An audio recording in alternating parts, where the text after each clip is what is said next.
right to the topic that, we were going to bring Ram back in March or April. We had some technical difficulties, and kindly he has agreed to come back to answer this burning question, which is what will knowledge work look like in 2030? Get us started, Ram. What will knowledge work look like 6 years from now? Lot more work for all of us to do, Dan. It's a super summary, the way I look at it. Right now there is a lot of fear and concern when it comes to AI and machines kind of taking over more and more of what humans do. So the general kind of visualization or conception that we have is there's this giant circle of human work, and there's an expanding bubble of AI and machine inside of it, taking over more and more of what human beings can do. This is kind of a transition period that we're going through. The way I think about it is there is a vast unexplored space outside of these bubbles of human plus AI or human plus machine, which we haven't explored yet. And there is much innovation, abundance, and creativity to come out of the human spirit, so to speak, in the coming years. It will require deliberate effort across organizations, across individuals, across governments, etc. But I am an optimist, techno optimist, and I view the world through that lens. So I definitely have a bias, but this is the abundance view that I have for the future. Excellent. So, shall we take our audience through your slide deck? Yeah, absolutely. And not to be murdered by slide deck here, but we'll keep it light and friendly. So I love this quote from Peter Drucker. It's from a 1992 HBR article. And even at that point of time, what Peter suggested was every few hundred years throughout our human history, there's always a sharp transformation that occurs. So we are in that moment of sharp transformation. And this is happening because not just one technology, but it's a convergence of multiple different things. It's hardware, it's technology, it's AI, it's nanotechnology, it's material science, it's robotics, it's, I know, Fran's favorite topic of the metaverse and XR. All of these things are converging, and they're kind of reshaping society broadly, but more narrowly work and then knowledge work. We are in that civilization-defining moment, right? Sundar Pichai describes this as similar technology to fire and electricity and those kind of things. The word of caution here is shared by Yuval Harari, where he said that this technology is very different because of two compelling reasons. One is it evolves. AI is evolving at a rapid pace, and it makes decisions. It's able to reason and make decisions. The steam engine did not make decisions. Your toaster doesn't make decisions, but AI can make decisions, and that makes this technology very different from any type of technology that existed previously. So we are definitely at that civilization-defining moment. And just to share with our live audience here, if we go to that next slide, there's all of these technologies that are converging to shape our very existence, right? So I'm going to go clockwise from top left. If you look at that first image there, that represents Starlink satellites. There are 5,000 Starlink satellites in low Earth orbit right now. And imagine as that provides high bandwidth, low latency internet connection across the world. That changes everything. It provides access to people who did not have access previously, in regions that did not have access previously, to strata of society that did not have access previously. So that's one type of technology that's going to change the game. Japan recently launched 6G. So 4G 100 times faster than 3G, 5G 100 times faster than 4G, 6G is 20 times faster than 5G. So you're going to have high bandwidth, low latency access pretty soon across the world. And if we think 2030, imagine what all could happen. Right? This is right now. The second image there is a John Deere tractor, and precision agriculture is something that AI is supporting in combination with satellite technology. You must look at YouTube videos of how these AI systems, robotic weeders, are able to de-weed using laser technologies. It's just amazing what can happen with these technologies now. crop production, crop yields are increasing because of this. Imagine what happens with things like food scarcity. So there's abundance coming out of this technology and positive change. Um, the third image there is a quantum computer from one of our client locations. So I always say that because people think quantum computing, science fiction doesn't exist, actually exists, billions of dollars going into it. Why do you need quantum computers? Because solid state, typical computers, electronic computers that we have, process information in a certain way. Um, Quantum computers can do multiple different calculations processing simultaneously. Mm-hmm. So you can then model things like digital twin of planet Earth. And if that sounds like science fiction, check out a company called Planet. They're doing exactly that. So you could then ask a question, something like, hey, what was the carbon footprint of this bottle of water that I'm drinking? Which tree in the Amazon rainforest was cut because of this, table that I'm sitting at? And Planet GPT might be able to answer that question. So this is the value of things like quantum computing. Fourth image there, clockwise, just behind the JLL logo, is what Fran loves. It's the metaverse. It's XR, VR technology. This image is about 2 or 3 years old now, but more than 50,000 people at this client location have been onboarded with training using these VR, XR technologies. These technologies are evolving very high level. There are three types of technologies here. They get conflated typically, but just to define them, you have augmented reality, which adds a layer of information on existing reality. So see-through glasses, and you can see additional information. Like you could look at a building and say, what building is this? Is this a national monument? What's the building valuation? Mm-hmm. And your AR glasses could potentially help you with that. Then you have virtual reality, where you're immersed in a new virtual world, so to speak, where the laws of physics don't really matter, and you could do a lot of innovation. Then you have XR, which is extended reality. Uh, Something like Apple Reality Vision Pro is extended reality. So you think you're seeing people's eyes, but you're not. It's actually pictures of their eyes. And you think you're seeing the outside world, but you're not. It's actually a live video of the outside world. So Right. 23 million pixels in each eye, and 6 outward facing cameras and 6 inward facing cameras make that happen. So incredible technology. That is first generation. So by 2030, imagine what could happen, right? As this technology shrinks down. The image in the middle there, bottom middle, it represents BCI and brain computer interface. Uh, this is amazing technology. It's already in human trials. Some of the early results from this, again, not science fiction, already happened. A person who was completely paralyzed was able to walk again with this type of technology. It's A woman incredible. who, yeah, incredible. A woman who hasn't spoken for the last 18 years was able to speak using this technology. We have seen the Wow. Neuralink videos where people are able to play a video game. A paralyzed person was able to play video game using this technology. So incredible. And think what might happen in the future. This is kind of directly implanted into your brain, but there's also neuroprosthesis, which sits outside your cranial surface and can improve your working memory. Working memory is a kind of a proxy for intelligence, if you will.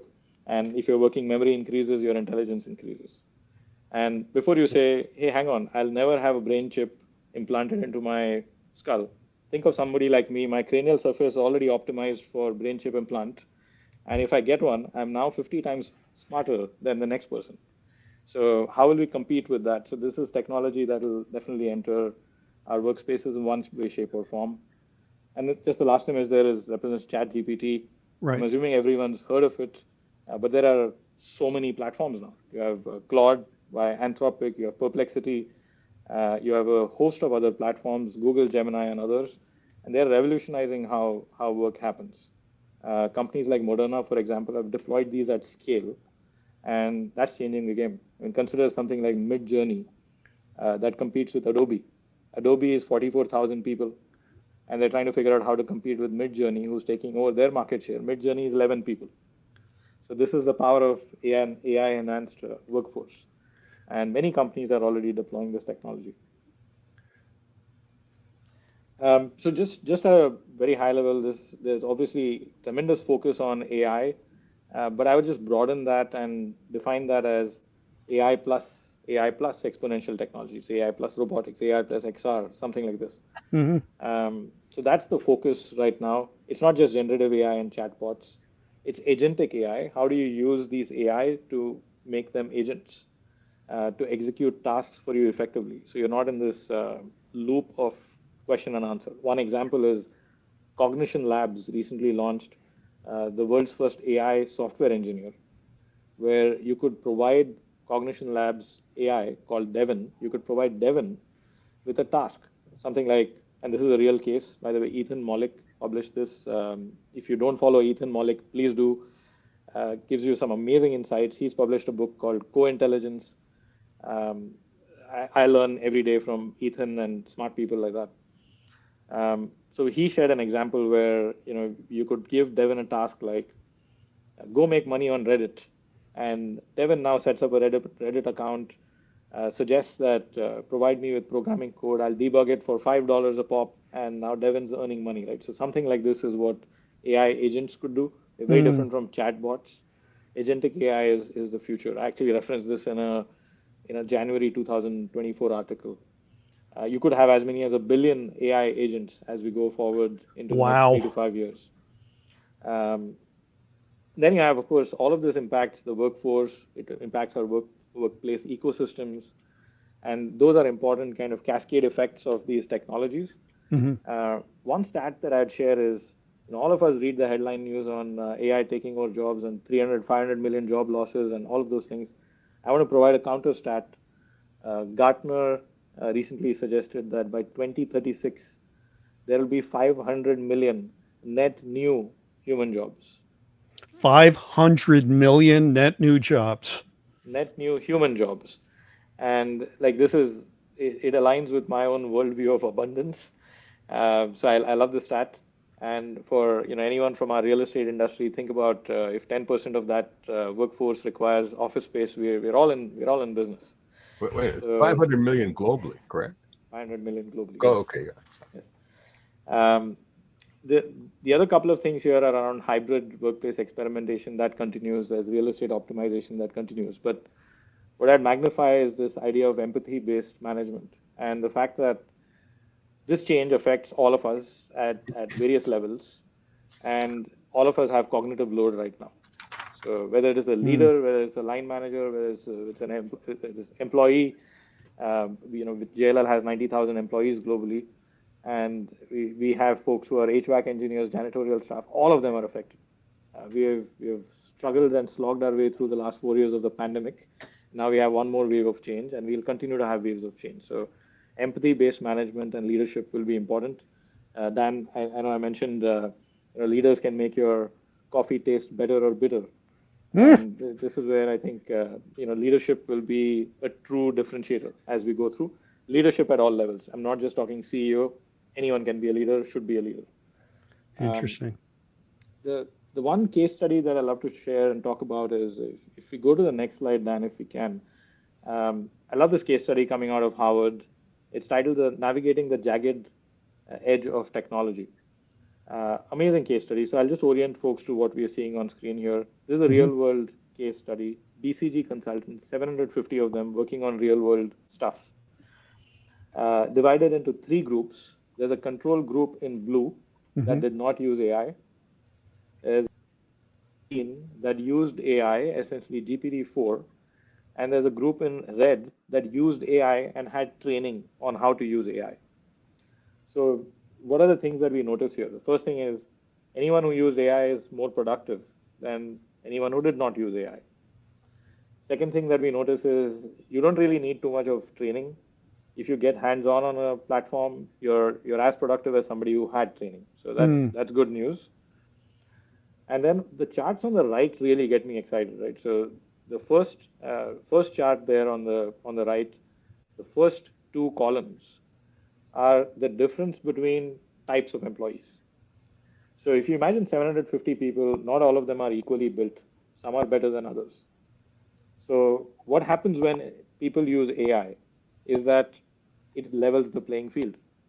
So if you're a lower performer and you're using AI, you're 43% more productive. Now suddenly you're as productive as somebody who's a high performer using AI. So the gap between somebody who is great and somebody who is good will change as we go forwards. And of course, this assumes that you are prepared to dive into it and use it. Go ahead, Dan. I just want to say to our audience who are probably going with the jeweler's loop, trying to read what's on their screen right now, for your convenience, we're going to provide Ram's presentation on our website, on LinkedIn, but also on YouTube, on our YouTube page, so that if you want to, you can download that and really dig deep into this really amazing information. Yes, awesome. That's amazing, Dan. And full credit to, of course, Harvard, who published this case with BCG. Mm-hmm. The bottom chart there again is interesting, and I love the notion of jagged edge, because the edge where technology works and doesn't work is not clear yet, and it likely will never be clear. So it turns out that when you're outside of that boundary of where technology works, humans work better. And what that means and where that is at will continue to change as we go through the next 4 or 5 years. 4 or 5 years is a very long time in technology space and with AI, as we have seen. Mm-hmm. So this is, I view this as learn how to use the technology. The oft-repeated quote is that AI will not replace your job. Somebody using AI will replace your job. Mm-hmm. I think there's some truth to that, and Right. I would say it applies across levels. I would say even for CEOs, if a CEO using AI is more productive than a CEO who's not using AI, the CEO using AI wins. So it applies across levels. Just one couple of last slides here. I view this as Bill Gates coined this as the age of AI. I view this as the age of possibility. Mm-hmm. Possibility can be positive or negative. It depends on us, right? It depends on us and how we use this technology. I view this as human plus machine, or not human versus machine. Superminds is a concept that Tom Malone out of MIT came up with, and I firmly subscribe to that. What AI is going to do and these technologies will do is allow us to mine the knowledge that exists across humanity and will allow us to scale. So industrial revolution allowed us to scale human muscle power.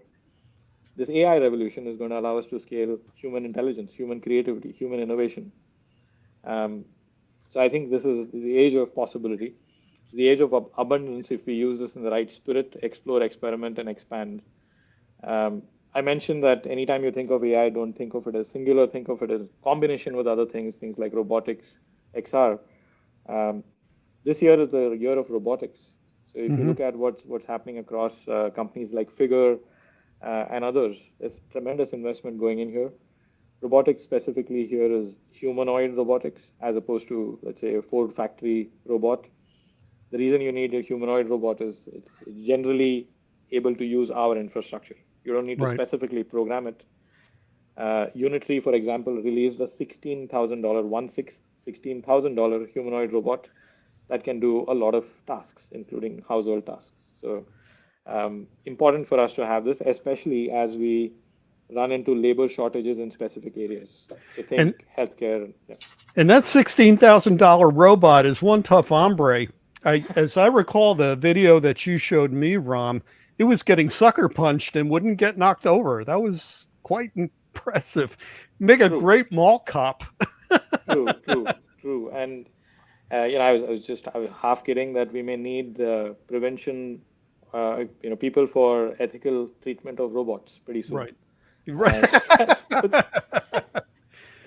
Okay. The last couple of points I'll mention here is that the risks are real here, and the rules are still under construction as we go through the next cycle. The future of work, as I see it, will never be technology-led. It will be human-led. I take chess as an example. AlphaGo and other platforms, Stockfish, others are magnitudes better than any human being at playing chess. But there are no chess tournaments that are machine exclusive, right? There's always a human chess tournament. We want to know how we compete with the machine. However, what's happened is those machines have made humans better chess players. So similarly, the future of work will be human-led, in my view, and not technology-led. It will be purpose-driven. Speaking of work, one of my former colleagues defined work as something that's so horrible that someone else is willing to pay you to do it for them. I don't ascribe to that perspective. I view work as something that you can make fun for yourself. And we live in an age where you now have the tools to make work fun for yourself. So I'll leave it at that, and happy to engage in conversation on any of these topics.